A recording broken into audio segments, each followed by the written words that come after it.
excelentísimos jefes de Estado y de Gobierno, mi esposa Gabriela y mi hija Laila, honorables miembros de las diferentes delegaciones que nos acompañan, amigos que nos ven a través de las diferentes plataformas, señoras y señores. Desde la primera vez que vine a esta asamblea, les he recordado la necesidad que tenemos de renovarnos y de reinventarnos. Y no me refiero solo a este organismo o a esta Asamblea General, sino a todos los países, sobre todo a los que tienen circunstancias similares a las nuestras. Tampoco lo he dicho solo por decirlo, sino porque lo creo, y porque en mi país, El Salvador, eso estamos haciendo. El Salvador, al igual que muchos países en vías de desarrollo, siempre ha soñado con ser grande. Para algunos países, ese sueño en algún momento se vio posible, pero para otros, como el nuestro, eso siempre fue algo impensable. No creíamos que fuera posible, ni siquiera acercarnos a él. Incluso, creo que ninguna persona que esté escuchando este discurso pensó que alguna vez podía pronunciar o escuchar el nombre de El Salvador como referente mundial de algo positivo. Pero a pesar de todos los obstáculos, decidimos arriesgarnos. No aceptamos el destino que otros nos habían trazado. Hoy, a 4 años de nuestro gobierno, nadie se atreve ni siquiera a negar que por primera vez en nuestros 202 años de historia, el país más pequeño del continente ha dado los primeros grandes pasos para lograr su sueño de grandeza. En muy poco tiempo, El Salvador pasó de ser la capital mundial de los homicidios, pasó de literalmente ser el país más peligroso del mundo, a ser el país más seguro de América Latina. Ya no es una promesa, es una realidad que están viviendo los salvadoreños. Y cualquier extranjero puede ir a comprobar por sí mismo. Por eso, muchos en el mundo están pendientes de lo que ocurre en nuestro país, sobre todo en Latinoamérica, pero también en Estados Unidos y en otras partes. Ven lo que sucede en El Salvador y se preguntan por qué no puede pasar lo mismo en nuestros países. La respuesta es clara y es sencilla. Deben tomar sus propias decisiones. Donde hubo más muertes que en la guerra civil, y más pobreza y más violencia. Nadie hizo nada por cambiar de raíz el sistema, ni las instituciones, ni mucho menos las leyes. Todo lo que ocurrió durante esos años se hizo con el respaldo, el financiamiento, la anuencia y la imposición de quienes siempre se han autodenominado grandes defensores de los derechos humanos y de la institucionalidad democrática. En lugar de darnos la medicina para sanar, nos estaban dando un veneno. Pretendían que siguiéramos haciendo lo mismo que se hizo en el pasado. Pretendían que los mismos que nos habían saqueado y que nos habían masacrado siguieran gobernándonos, o al menos compartiendo el poder. Pero esta vez les dijimos que no. Este es el discurso que anoche pronunciara Nayib Bukele en la Asamblea General de Naciones Unidas. Es un discurso corto, no es demasiado largo, así que se los voy a poner íntegramente, porque yo creo que el ejemplo del Salvador a los cubanos nos sirve muy bien. Porque compararnos con grandes potencias, compararnos con países que parten en su historia reciente de una tradición de riqueza o de acumulación de años de democracia, digamos que no sería realista, ¿no?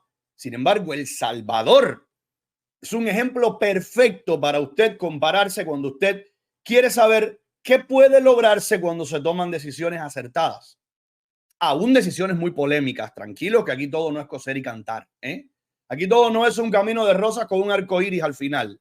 Entonces, el ejemplo del país más pequeño del continente, como él dice una y otra vez, lo dice frecuentemente, un país empobrecido hasta la médula, un país desangrado por guerras civiles, por conflictos extraterritoriales y sobre todo por pandillas y por droga, el ejemplo que puede darnos a los cubanos un país como este, yo creo que es extremadamente útil. Vamos a seguir viéndolo. Les repito, es bastante breve.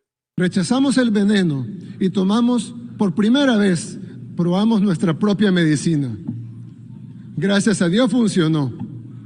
Lo primero que hicimos fue asegurar de estar del lado de Dios y del pueblo, porque ninguna transformación que valga puede ser obedeciendo poderes externos. En segundo lugar, creamos nuestro propio método, uno que estaba diseñado para nuestra realidad, creado por los que vivimos en carne propia esa realidad. Luego, el pueblo salvadoreño nos dio 2 votos de confianza. Bueno, nos ha dado varios votos de confianza, pero estos quizás son los 2 más importantes hasta ahora.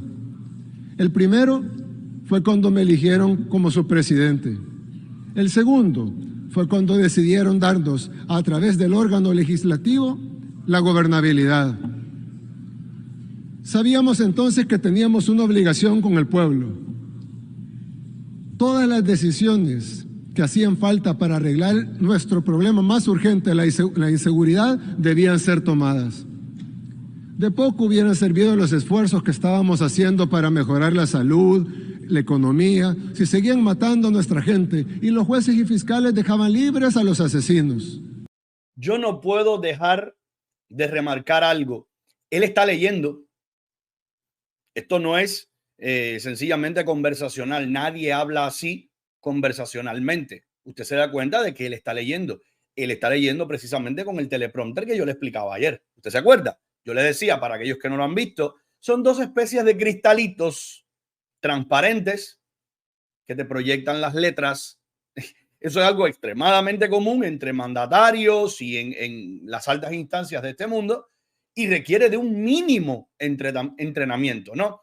El presidente cubano es incapaz, él tiene que ir con sus papeles. No es capaz de hacer esto, pero además ir con sus papeles a leer, ya usted sabe cómo, y hoy le voy a demostrar todavía más cómo, ¿no?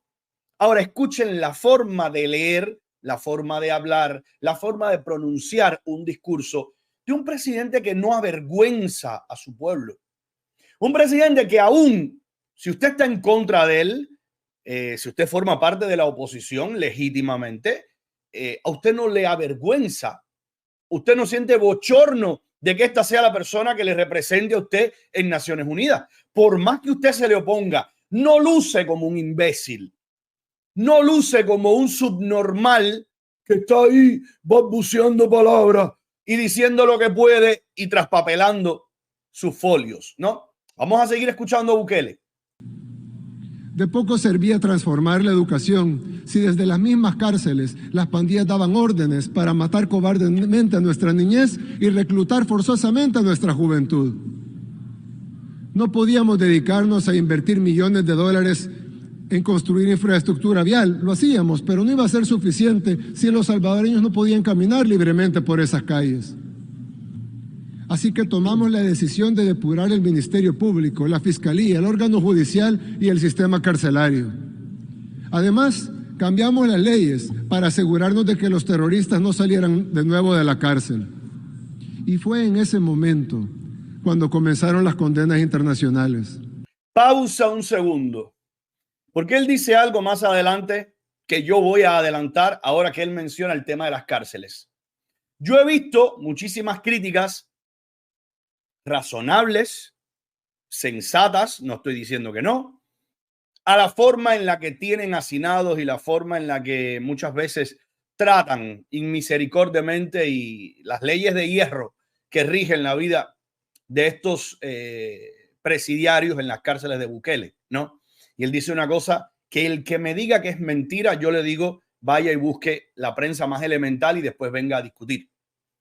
Él dice, teníamos que hacerlo de esta forma porque en la historia reciente de El Salvador, los presos seguían mandando desde las cárceles la delincuencia a la calle. De hecho, los presos eran los dueños de las cárceles. Los propios capos que pasaban algunas temporadas muy amables en las prisiones, que muchas veces tenían las mismas comodidades que afuera, seguían ejerciendo el liderazgo de la delincuencia y del terror, lo que ahora desde una cárcel era una farsa. Era una mentira. ¿Eso es verdad o es mentira? ¿Eso se lo inventa Bukele? ¿Eso me lo invento yo o es real? Creo que está fuera de toda discusión. Vamos a seguir oyendo. Algunos países, medios de comunicación, algunos expertos iniciaron un ataque sistemático contra cada una de las decisiones que tomábamos. Personas que nunca usaron su poder y su influencia para exigir seguridad por nuestra gente asesinada, de pronto estaban en contra de nuestras decisiones para detener la masacre. Países que nunca condenaron el asesinato de 30, 40 y hasta 50 salvadoreños por día, de pronto nos exigían explicaciones de por qué cambiábamos al fiscal, a los magistrados o a los jueces. ¿No les parece absurdo que nos cuestionaran por eso? ¿De quién es la responsabilidad de mantener una política de seguridad interna en cualquier país del mundo? Es responsabilidad del gobierno, del órgano ejecutivo, sí, a través de las fuerzas de seguridad del Estado y del sistema penitenciario, pero en cooperación con el Ministerio Público, con la Fiscalía, con el órgano judicial. Era una condición indispensable que todos trabajaran articulados y alineados hacia un mismo lado para que el plan funcionara. Si hubiésemos dejado al mismo fiscal general anterior, si hubiésemos dejado a los magistrados de la sala anterior, si hubiésemos dejado a los jueces que muchos protegieron y quienes hasta emitieron condenas cuando los removimos, seguiríamos siendo la capital mundial de los asesinatos. Si los hubiéramos escuchado, seguiríamos perdiendo miles de salvadoreños a manos de los terroristas.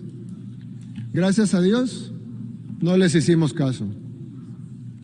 Cada una de las decisiones que hemos tomado nos trajeron a este momento. Hoy El Salvador compite con Canadá por ser el país más seguro de todo el continente. No solo somos el país de América Latina con menos homicidios per cápita, por mucho, sino que también hemos reducido todos los delitos al mínimo. ¿Es la vida un paraíso hoy en El Salvador? Desde luego que no. Todo lo que dice Bukele en su discurso es exactamente como lo dice, desde luego que no.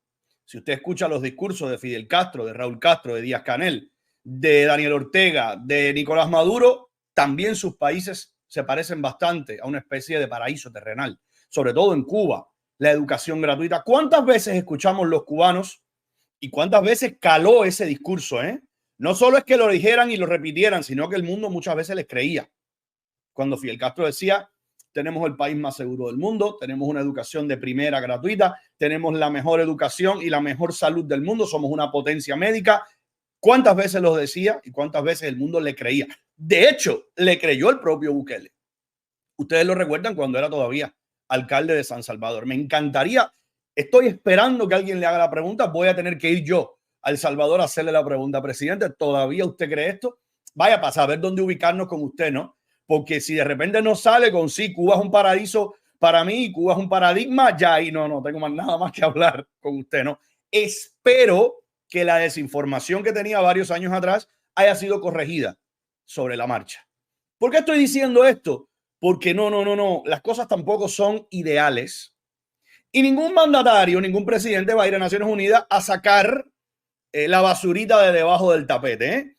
A eso que él está diciendo vamos a ponerle un 30% de oposición, un 30% de abusos o el porciento que usted quiera de conculcar libertades individuales, de aparecerse al Congreso con los militares, de ir amasando más poder del que quizás recomiende la democracia. En eso estamos plenamente de acuerdo. Ahora bien, todo lo que está diciendo de una transformación del Salvador es real. No porque lo diga yo, no porque lo diga él, es que lo dicen los propios salvadoreños que viven ahí dentro. Es que están intentando regresar salvadoreños que estaban exiliados, emigrados en diferentes partes del mundo. Es que han dejado de sumarse los salvadoreños a las caravanas que vienen ilegalmente a Estados Unidos. Esos son indicadores que no lo podemos ocultar, que nadie los puede relativizar. Eso es cierto. Entonces, de que ha funcionado su estrategia, de que ha convertido. La pregunta más simple, yo creo, para analizar todo esto desde una perspectiva sin fanatismo, porque a mí, mi único fanatismo, mi única devoción probablemente sean mis dos hijos. Y eso lo he dicho varias veces, ¿no? Y aún a ellos les cuestiono y les critico en privado. O sea, yo no, mi devoción y postrarme ante las rodillas de nadie y decir, tú eres mi iluminado, no, eso no existe conmigo. Pero si vamos a ser justos, ¿Es hoy un mejor país El Salvador que hace 5 años? ¿Sí o no? La respuesta lo dice todo, ¿verdad? Vamos a seguir oyendo. La gente ya puede caminar por las calles que por mucho tiempo estuvieron prohibidas por las pandillas. Los negocios ya no pagan extorsiones. Los niños ahora pueden salir a jugar a los parques sin miedo a que los recluten o los maten. Son cosas que a algunos de ustedes les sonarán como básicas o cotidianas, ir a jugar al parque, salir a las calles. Pero en nuestro país no existían. Nos criticaron y condenaron por cada una de las decisiones que tomamos en aquel momento. Intelectuales, periodistas, políticos y organizaciones de todas partes se enfrascaron en un debate sobre lo que estábamos haciendo. Hoy vengo a decirles, ese debate se acabó. Las decisiones que tomamos fueron acertadas. Ya no somos la capital mundial de la muerte y lo conseguimos en tiempo récord. Hoy somos un referente de seguridad y nadie lo puede poner en duda. Ahí están los resultados, son irrefutables. En El Salvador hicimos lo correcto para El Salvador. Y ahora que gozamos de este nivel de seguridad, hemos podido abrir nuestro país al mundo entero. Solo este año recibimos miles de atletas en los Juegos Centroamericanos y del Caribe. Somos el epicentro mundial del surf. Acabamos de firmar un acuerdo con Google para digitalizar el Estado y servicios como la educación y la salud. Cada vez tenemos más turismo, interno y externo. Cada vez más gente quiere venir a conocernos y a invertir en El Salvador. Muchos salvadoreños en el exterior que pasaron años sin poder volver a su tierra, ahora están viniendo e invirtiendo en el país y tienen planes para regresar. De acuerdo a un estudio hecho el año pasado, en el 2022, por la Organización Internacional de las Migraciones de estas mismas Naciones Unidas, más del 60% de los salvadoreños que residen en Estados Unidos, que son muchos, tienen la intención de regresar a El Salvador. Yo vi ese informe. Cuando escuché a Bukele citar el informe, yo dije, yo sé por dónde va a ir. Va a hablar por el 60% de los salvadoreños que residen en los Estados Unidos que han declarado en determinadas encuestas formuladas con este propósito que ellos están considerando regresar a El Salvador, que tienen a su familia, que tienen a sus hijos, que tienen personas que quieren y que la delincuencia ha desaparecido a tal nivel que por lo menos ellos quieren darle la oportunidad al país de volver a residir allí y ver qué tal les va. ¿Es un indicador, sí o no? ¿Es un síntoma, sí o no? ¿A dónde va a conducir Bukele? Lleva 4 años y medio, acaba de modificar, sí, con el respaldo de las instituciones que tiene también en el puño, las tiene en el bolsillo. Acaba de modificar la Constitución para salir reelecto. ¿Es peligroso? Desde luego. Completamente. Son los síntomas que no me hacen decir estoy plenamente de su lado. O sea, son los síntomas que me preocupan y que como sé cómo funcionan las dictaduras y como recuerdo muy bien, no solo el caso cubano que hemos vivido en carne propia, no. El caso más reciente de todos estos es el de Hugo Chávez, que Hugo Chávez llegó al poder por elecciones, que nadie lo olvide, no dio ningún golpe de Estado a nadie, no se robó el poder, llegó con las elecciones en el bolsillo y después ganó récord de elecciones una y otra vez. ¿Y qué fue haciendo cada vez? Amasando más poder, hasta sencillamente ir presentando que tenía un país de maravillas y ya sabemos cuál es el resultado final. Mucho ojo siempre con la acumulación de poder. En este caso en particular la cosa es más complicada porque evidentemente el país está dando un vuelco. Entonces, como decía el artículo que les leí hace muy poco aquí de Martín Caparrós, mira, hay ocasiones en las que desgraciadamente los caminos son sinuosos, no son rectos y son complicados. Ya veremos a dónde lleva. Si sencillamente es una deriva totalitaria, dictatorial de alguien que quiere eternizarse en el poder, me va a tener a mí como enemigo. Si es un hombre capaz de conducir el país por ese camino y en algún momento renovarse y dar la oportunidad que venga detrás en otro momento, pues sencillamente le voy a aplaudir eternamente. Así de simple. Seguimos oyéndolo. Ya está terminando. Sabemos que falta mucho para lograrlo, pero estamos en camino a conseguir nuestra meta de revertir el éxodo masivo de salvadoreños producto de todas las políticas equivocadas del pasado y de la guerra civil y llegar a nuestros sueños de tener migración inversa, que más salvadoreños regresen de los que salgan. y los mismos estudios de aquí de las Naciones Unidas ya lo vaticinan. Dentro de unos meses también seremos sede del certamen de Miss Universo. Un certamen que nos pondrá nuevamente en los ojos del mundo y atraerá todavía más turismo y más inversión. Además de todo eso, estamos construyendo más y mejores relaciones con países aliados que quieren ayudarnos a construir nuestro país, a construir nuestro sueño. Y no estoy diciendo todo esto para alardear, aunque sí me siento orgulloso de todo lo que hemos logrado. Lo estoy diciendo porque este es un ejemplo de lo que todos los países pueden lograr cuando comienzan a hacer valer su soberanía. Mírennos a nosotros. De ser reconocidos por la violencia, hoy nos reconocen por nuestros paisajes, por nuestras olas y sobre todo por nuestra valentía. Hoy el mundo puede ver todo nuestro potencial. Tenemos un país lleno de maravillas por ofrecer. Los que nos visitan pueden desayunar en la playa, surfear olas de calidad mundial en un mar que tiene la temperatura ideal todo el año. Pueden almorzar en la montaña, probar el mejor café del mundo, con nuestros soberbios volcanes y hermosos lagos de paisaje. No, olvídate de eso. El Edén.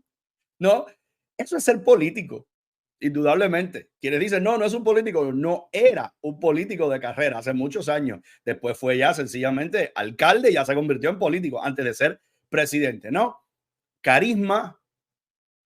Y desconozco yo que los dictadores, precisamente el primer condimento que tienen, los dictadores de carrera, los dictadores de pedigrí, no estamos hablando de Díaz-Canel, al cual yo le digo siempre que es una especie de maqueta de dictador, ¿no? Un tipo que carece de todo y que está puesto ahí porque sencillamente los herederos de la dictadura lo han colocado, no porque él pudiera sostener una dictadura por sí mismo. No, todos los dictadores tienen mucho carisma, todos, en la historia de la humanidad, ¿no? Estoy llamándole dictador a Bukele en modo alguno. Yo quiero que demuestre, yo tengo toda la fe, yo le estoy dando mi voto de confianza. Y aquellos que dicen, tú no eres salvadoreño, yo opino de lo que me venga en ganas. Y usted me ve o no. Este es un programa de opinión y sobre todo de opinión política, de análisis político. Y sobre todo estoy cuestionando y estoy analizando el caso de Bukele porque, insisto, como dije al principio, me parece extremadamente útil para los cubanos. Extremadamente útil para entender que no tiene nada que usted sea un país pequeño, que no tiene nada que usted sea un país pobre, que no tiene nada que usted sea un país, azotado por cualquier tipo de problema histórico. Con las decisiones correctas usted puede sacar al país y muy rápido. Sobre todas las cosas, porque este es un mundo globalizado, interconectado, donde más bien cuesta trabajo no establecer alianzas. Yo les voy a poner dentro de un ratito un ejemplo cuando lleguemos a ese tema de lo que representa, por ejemplo, que muy pronto esté a punto de salir Nicaragua de la Organización de Estados Americanos, de la OEA, en la que Cuba no milita desde hace muchos años, y cómo se explica qué significa eso en términos prácticos, en términos concretos, en money, para que los cubanos comprendan ese tipo de decisiones y de bravuconadas. Fidel Castro, no nos interesa pertenecer a esto, ya ustedes verán cómo afecta directamente la vida de los cubanos. Eso es lo que no nos cuentan, desde luego. Pero yo, al menos en el caso de Bukele, como individuo del mundo, como periodista, y además analizándolo para el caso cubano, a mí desde luego me ilusiona lo que está pasando en El Salvador. Lo que pasa es que, a diferencia de otros que adoran dioses y que encumbran personas, yo veo las luces y veo las manchas. Y no voy a ocultar ni una ni otra. Los que quieran adorar personas ya tienen a este individuo. Los que quieran ir a sencillamente rendirle tributo a un patán, a gente estúpida que te propone y que te canta al oído y que tú le vas a creer absolutamente todo lo que te diga, ya tienen de vuelta a Ignacio Jiménez. No, aquí se hace otro tipo de análisis. Los pros, los contras, los peligros, lo que va bien y al final usted, al igual que yo, usted por su parte y yo por mi parte, sacamos nuestras conclusiones con respecto a si me puede más la desconfianza o me puede más la ilusión. En mi caso, me puede más la ilusión. Y pueden cenar en la capital con toda la modernidad y la comodidad y ahora con la seguridad que muchas ciudades del primer mundo desearían tener. Y pueden hacer todo eso en un solo día. Pero lo mejor es que encontrarán en nuestra gente un pueblo amable y trabajador, que siempre está buscando hacer algo nuevo. Cuando se animen a visitar nuestro país, se darán cuenta de que los salvadoreños estamos orgullosos de ser salvadoreños, algo que hace unos años no sucedía. El Salvador está renaciendo porque nos atrevimos a desafiarnos a nosotros mismos y decidimos que nada ni nadie nos diría qué hacer. Estamos muy lejos todavía de donde queremos llegar, pero seguiremos trabajando duro y tomando nuestras propias decisiones para alcanzar esa grandeza que anhelamos. Creemos que el mundo también necesita renacer, pero esa será decisión de cada pueblo. Nosotros en El Salvador estamos dando el ejemplo, marcando un camino por si alguien más también lo quiere recorrer. Muchas gracias y que Dios bendiga a todas las naciones del mundo.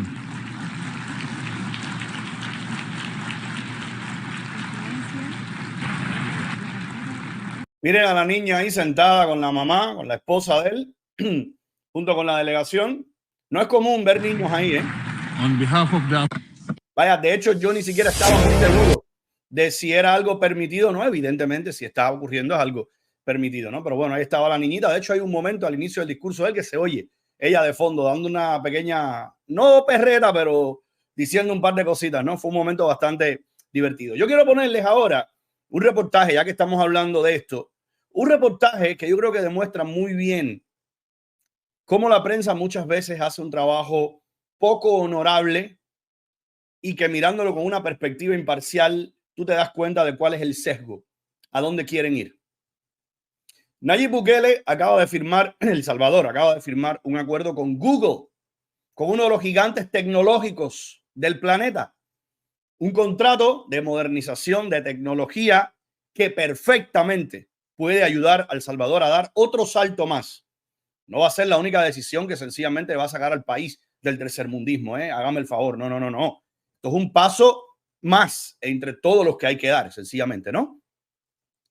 Yo quiero que usted vea este reportaje, que aquellos puntos negros que logra encontrar son tan pequeños que casi se desvanecen por sí solos. Sin embargo, la línea editorial del reportaje es restarle relevancia a un acuerdo que, si usted me pregunta a mí de antemano, prácticamente cualquier acuerdo que tenga un país del tercer mundo con gigantes tecnológicos va a terminar beneficiando a ambas partes. O sea, yo no tengo absolutamente ninguna duda. Desde luego hay que mirar las letras pequeñas, pero si de antemano usted lo que quiere es torpedear el acuerdo, yo me ubico más bien en la acera contraria. Miren para acá. Aunque el gobierno salvadoreño anunció la alianza con Google como uno de sus logros más importantes en este año, no todos celebraron la noticia.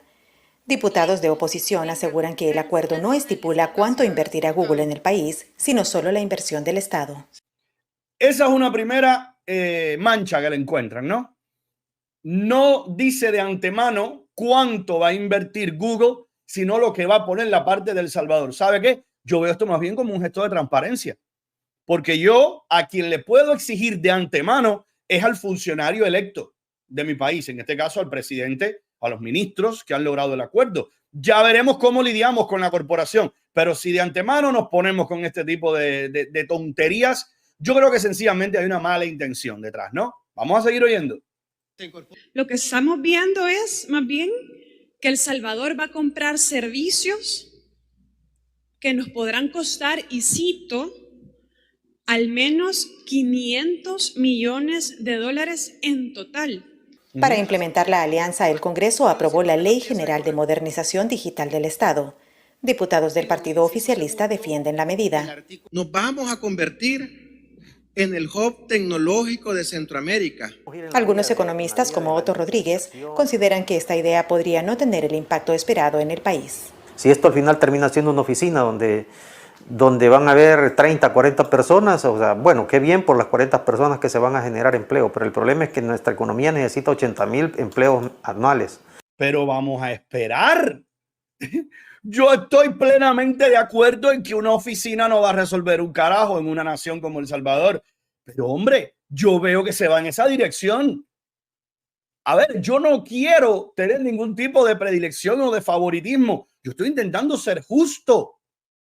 Y lo que yo estoy viendo es un acuerdo que indudablemente va a traer más desarrollo, no solo porque Google sea uno de los gigantes tecnológicos, sino porque cuando usted está tan mal como históricamente ha estado El Salvador y usted comienza a crear este tipo de alianzas con Qatar un día, Arabia Saudita otro día, petróleo, tecnología, Google, yo creo que indudablemente eso va a tener un efecto en la economía del país y en la percepción global del país.